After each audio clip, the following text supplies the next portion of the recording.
At one time, the elder Upasena, who was a brother of Sariputta, and some other bhikkhus were living in a cave, and Upasena was at that time sewing his robes, and a snake fell from the ceiling of the cave onto his shoulder and bit him. And he felt the weakness spread over his limbs immediately, and he knew that he hadn't long to live. And he spoke to the other bhikkhus and said, "Carry me outside. I've been bitten by a snake."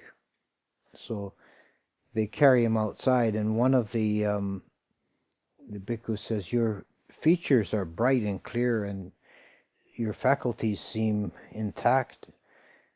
Then you're not showing any sign of distress. Are you sure that you've been bitten?" And Upasena says, "Why should I have any distress? If I were attached to the body, if I identified it as me or mine, if I attached to the feelings, I identify them as me or mine. If I attached to my mental formations, saw them as me or mine, then I would have reason to be distressed at the change and alteration. But as I don't see any of these things as me or mine, I feel no reason to be distressed." And he shortly after died. And it doesn't really say, but I think the reason he asked to be brought outside was just practicality, just so it would be easier for the other ones to deal with his corpse after. Just get me outside now. There's a number of places where the Buddha talks about this process of I-making, mind-making, which is the process in the mind of identifying with phenomena, with sankharas. And this inevitably leads to suffering. Whatever phenomena is identified with, and there's a list to cover any kind of phenomena, whether it's interior, exterior, near or far, great or small, higher or lesser, past, present, or future. If the mind identifies with it and takes ownership of it, sees it as me or mine, then it's going to cause suffering, because inevitably any sankhara, any conditioned phenomena, is going to be subject to alteration and change and breakup. And when this alteration happens, then if you see it as me or mine, then you feel a sense of loss and despair, and there's suffering. But if you see it just as a sankhara, as a formation, it's not identified to, it's not held on to, then there's no suffering.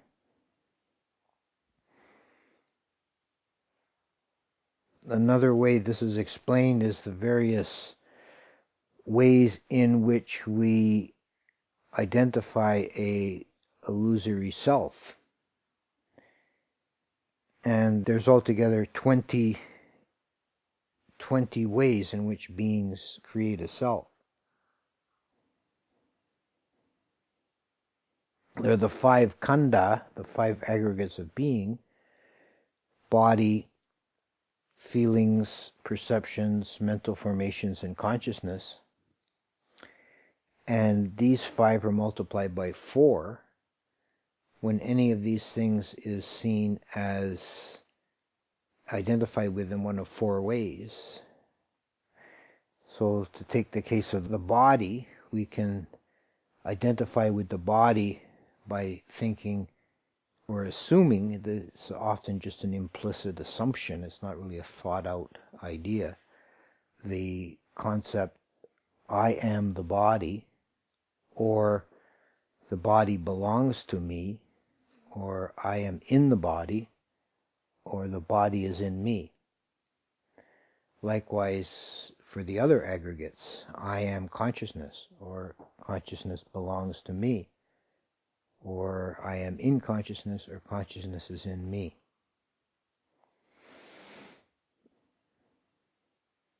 And these 20 positions, any one of which creates a self position, which means you're invested in this position and you have a sense of something to lose.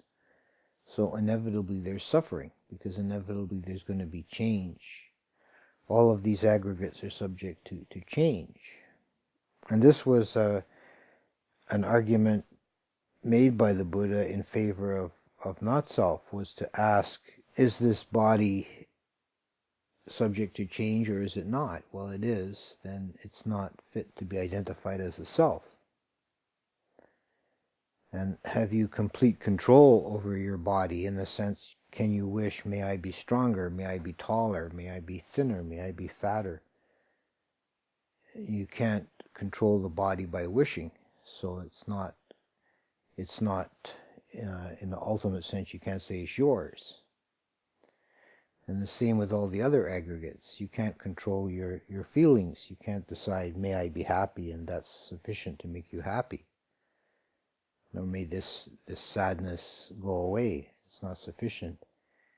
Likewise with consciousness, mental formations, and perceptions. They're subject to change, and they're not entirely under our control. When we identify with any one of these points as a self, then there's, as I say, an investment there. There's this is me, this is mine, I have to protect it. I mustn't let it change. I mustn't let anything happen to it. And if anything happens, then you feel distress and sadness and despair. And it's the nature of sankharas, conditioned phenomena, to always be subject to change. Nothing persists. It's a constant stream of phenomena happening. And there's no point of stability anywhere in that flow. And trying to find absolute security, absolute safety within the flow of conditioned phenomena, within samsara, is not possible. And it's a cause of a great deal of suffering. If you invested in that, you're trying to make it stay the same, it won't. This applies to all phenomena, from high to low, from good to bad. There's an episode of Sariputta. After emerging from his meditation, he meets Ananda, and Ananda says, where were you abiding today? Which is that's the literal translation, but the meaning in context is, what were you doing in your meditation? Where were you in your meditation? And Sariputta says, by secluding from sense desire and settling the mind into unity, I was abiding in first jhana. But I did not think, because of that, I did not think, I have attained jhana, I am in jhana, or I have emerged from jhana. And as it follows, again, the 7 subsequent short passages where Ananda meets Sariputta, and he's done second, third, fourth jhana, then the 4 formless abidings, and he says at the end of each one, well, because of that, I did not think I am in the base of nothingness. I did not think I have attained to nothingness. I did not think I have emerged from nothingness. And Sariputta says it must be because Sariputta has gotten totally beyond the idea of self, that he doesn't identify with these states. So even advanced meditative attainments like that can be points, if one is not beyond the sense of self, they can be point of identification. You can fall into I-making and mind-making with subtle states as well as with gross states. So it's to be watched out for at all levels. The creation of a self-position is a subtle thing. It's not overcome all in one in one go, there are three levels of self-identification. The coarsest form is the personality view, it's Sakaya Ditti, literally the own body view. This is one of the lower fetters, one of the three samyojanas that are overcome with stream entry. Sakaya Ditti is a form of self-identification that's primarily based on the view, the dittis, how we understand the world. And this is the kind of self-view that were specifically referenced in those 20 kinds of self-view, identifying this body is me, I am this body belongs to me, I am in the body, or the body is in me, the four ways of apprehending, falsely apprehending the five aggregates. And this can occur either implicitly or explicitly, and I think for most cases it's probably just implicit, it's not even understood, it's just an assumption people make from just how they carry on. They're just kind of assuming that I am consciousness or I am the body. But it can also be explicit in terms of an elaborated theory or philosophy, that you can have a theory built up about the nature of self that corresponds to one of these 20 forms. And this, as I say, is based on view, ditti, so it permeates the whole, if it's held, it permeates the whole understanding and the way things are understood, and then that this will affect our thinking and our behavior and everything else. It's like the underlying ground of how we perceive reality. This is the view. Someone who has attained to the stage of Sotapanna, stream entry, which is also called opening of the Dhamma eye, it means someone has glimpsed the unconditioned. It's the first stage of awakening. And that glimpse of the unconditioned is sufficient to blow away any sense of I am. And the Sakaya Ditti no longer pertains. It's not possible for the mind to hold Sakaya Ditti. Stream entry involves a purification of view. So there's no possibility of a stream enter holding any kind of self-view. The mind won't grasp it, won't possibly hold it. It would be like, an analogy might be like an ordinary, intelligent, educated person can't hold the view that the moon is made of green cheese. You can imagine it. You can sort of play with it and think of it, but that's not true. You can't possibly grasp it, right? It's not something that the mind can invest in. And this is the same with any kind of self-view to the stream enter. He just can't believe it. It's just not credible. But this is at the level of view, and it's a relatively coarse level of self-view. So when I say coarse, it means that for the unenlightened person, which you call a patujana, one of the many folk, a person who has not yet attained to stream entry, the idea at that level, Sakaya Ditti, is the coarsest, the most superficial kind of self-view, but it's the noisiest, right? There's a general kind of way these things work, is that the coarsest level is the noisiest. While that still persists, that's dominant in the mind, that's what seems the most important. The other ones are more subtle, they're more buried, and they don't really become evident until the first one is peeled away.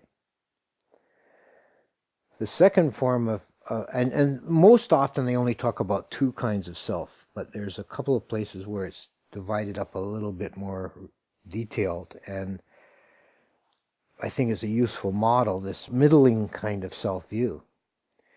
is one that's based on sense desire, that the the view of self for the stream enterer has been evaporated, but there's still a subtler self-reference, a selfishness, we might say, that can persist.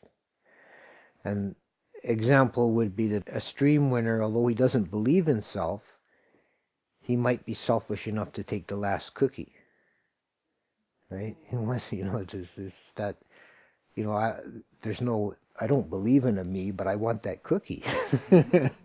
That's a more deeply rooted kind of self impulse, and it's based on sensuality. It's the movement of the mind towards pleasing itself with pleasant things. And this is overcome in the second and third stage of awakening. Second stage of awakening is the once returner, the Sakadagami, where the sensuality and ill will, the middle fetters, have been weakened, attenuated, but they're still present. And then in the third stage, the Anagami, the non-returner, those fetters are eliminated. So that sensuality, sense desire, and ill will or negativity do not arise in the mind of an Anagami. So the Anagami is beyond that second level of self. There's no more selfishness. But there still remains a very subtle level of self. This is the deepest and most subtle level, which is called the I am conceit. In English is usually translated as I am conceit. It's asmimana. And it is said to persist not on view or on sensuality, but on the level of perception. Sanya. It's a way of perceiving. So it's a very subtle self-reference, a sense of organizing the universe in terms of me and the rest of it, right? So like a privileged point of view. It's a sense of I and other. And that's a very subtle level, and it's only overcome by the Arahant. There's one analogy that comes up in a couple of places. It uses the analogy of washing clothes. You've got a robe or something you're washing, and it's dirty, and you wash it in soapy water. Then the wash in the soapy water gets rid of the dirt. That's like the first level, the Sakaya Ditti. But then it's still soapy, it still smells of soap. You need to rinse it, and that's the asmimana, the I am conceit, the more subtle form of self-view that only really becomes evident when you clear away the noisier, more superficial levels.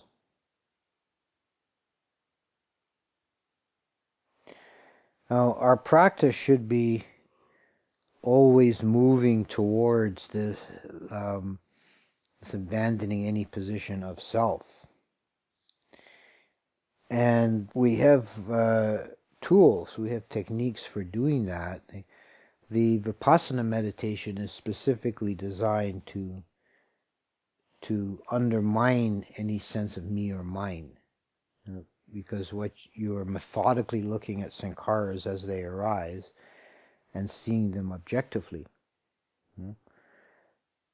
And where the difficulty arises, people can have trouble doing the meditation. The mind wanders off, you get caught in things. Every time you do that, it should be a learning experience that, oh, this is how I make a self. I've identified with this mental formation. I run and chased it down the garden path, and I believed in it. I identified, took ownership of it. And if you don't take ownership of the mental formations, if you just see them objectively, then you see them in their own nature as ephemeral, impermanent, conditioned, rising and falling, and there's no sense of gain when they arise, and there's no sense of loss when they disappear. It's just things coming and going. And it's a very peaceful abiding if you're sitting in the knowing mind, the clear knowing, the chitta, and watching the formations rise and fall. And there's no sense of me or mine. There's no identification with any of it.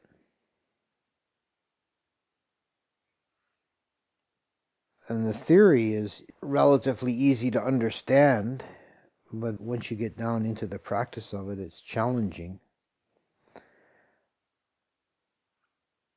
There's always the potential of being caught in something or other, you know. One time I was involved in one of the retreats at IMS, one of the real big retreats. So there were 3 teachers, myself and another bhikkhu and a laywoman, and we were sharing the duties, giving talks in turn, and we giving interviews. And we had agreed in before the whole theme of the retreat, we would talk about this, you know, about not self and not identifying with formations. And what I found in the interviews again and again was people would, in one way or the other, they'd say, well, yeah, I understand not identify with anything, but there's this one thing that really, something in their life, their story, some travail they were going through or had gone through. It was like such an issue that, you know, they couldn't drop it. And it's like, this is really important. Everything else I can see is just phenomena, but this thing is really important. And it becomes you know, the challenge is to just see through it all. And remembering that story of Sariputta, he didn't identify with all these high states he was attaining. This is something else that to be watched for in the meditation, is people identifying with various kind of experiences they have in meditation and exaggerating the importance of various phenomena that arise. Whereas with the eye of Vipassana, everything is just equal. There's no sankhara that arises that's too trivial to ignore, and none that is too important enough to hold on to. It's all just stuff. Doesn't matter if it's, you know, a pain in the knee or a vision of 7 celestial planes of reality unfolding all in glory. You know, it's all it's just stuff. It's just a phenomena arising to the mind. See it and let it go. One thing that helps with that is to try and remember to put the emphasis on process rather than content, which I think is a very useful phrase. I come across that in an article in a book that I read one time. It was a collection of essays on Buddhism and psychotherapy, and some of the essays were not particularly valuable, but 2 or 3 of them were quite good. One of them was by a man named Jack Engler, who is a meditation teacher in the Mahasi tradition, and he gave the anecdote in there about how he was teaching a retreat at IMS, and there was Burmese monks who were teaching there as well, and he had an interview with one of these Burmese masters. He asked them, how is it that in Burma people take to the meditation, the Vipassana meditation, so easily, and they get results in a short while, whereas we see Western students, Americans and others, you know, that come here and meditate for months and years and they don't really get anywhere. And this Burmese teacher said that from what he can observe, a lot of the Westerners aren't doing Vipassana at all. They miss the point. They're doing a kind of self-psychotherapy. And Engler goes on to explain that in his words as being this difference between process and content. That people get into meditation in the first place often, I think it's pretty well universal. You get into meditation in the first place because of some suffering in your life. You want to clear up. Every individual is different, so it's all personal, but it's universal since everybody suffers. But in each individual case, there's a particular form it takes. There's some trauma, some neurosis, some old pain that's inflicting your life, and you want meditation. You want to use meditation as a way of clearing that. But as long as it stays on that level, then it's very limited. Fortunately, even the motivation purifies itself with time. And you come to see the point that suffering is not a personal issue. It's a universal. It's built into the fabric of reality, and it just unfolds in particular ways in particular cases. So as long as you're obsessed with your own story, then you're limited. Your meditation won't go beyond that psychotherapy stage, and it won't get into real liberation. It won't be a release. So this is the content is your own particular stuff, right? But the process is seeing through that, seeing that as a manifestation of the universal process of change and dependent origination and not self, and how things unfold. So we should be interested in seeing and understanding the process of thinking, but not be obsessed with the content of the thought. Likewise with feelings and the rest of it. We should understand the nature of emotional states, see them as a process, but not identify with them, not believe in them or validate them. When things are seen in this kind of universal or archetypal way, then the mind can disengage from that process. First, there's clearly seeing the process, then it's understood, and then it can be disengaged from. You can't remove yourself from it. You can't disengage from it if you don't see it clearly and objectively, and with this eye of vipassana, of clear seeing, not identifying, not I making, not my making.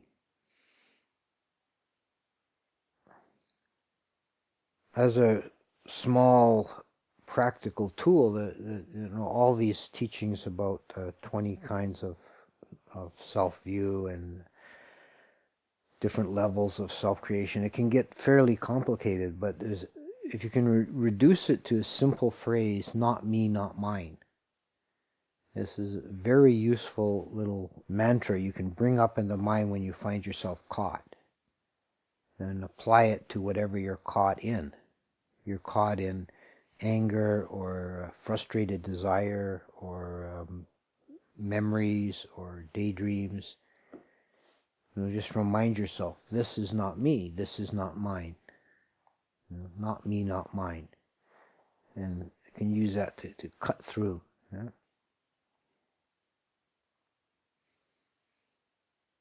And one meditation retreat I did early on, I wrote those in big letters on a piece of cardboard and pinned it to the wall. And then as I was doing walking meditation, if I found myself caught in anything, I would open my eyes and look at the cardboard, and just kind of bang myself over the head with it. There's a reminder. Yeah. We can take in all this kind of theory on a superficial level and say, oh yeah, that sounds right, and that makes sense. But then when you're trying to actually do it, you can get caught up. You can get stuck. You can forget the theory and get caught in some painful reality. And you need to remind yourself to cut through that. And to do that, to cut through a tangle, a mental tangle, you need a sharp instrument. You can't rely on complicated abhidhamma at that point. You need something short and sharp, quick. Not me, not mine, and then that'll blow it away. And when you get glimpses of not self, of abandoning the self, it's like a breath of fresh air. It's extremely liberating, the sense of, nothing to gain, nothing to lose, nowhere to go. And it's just things that are as they are. It's very liberating and cuts through all the anxiety and the fears and everything else.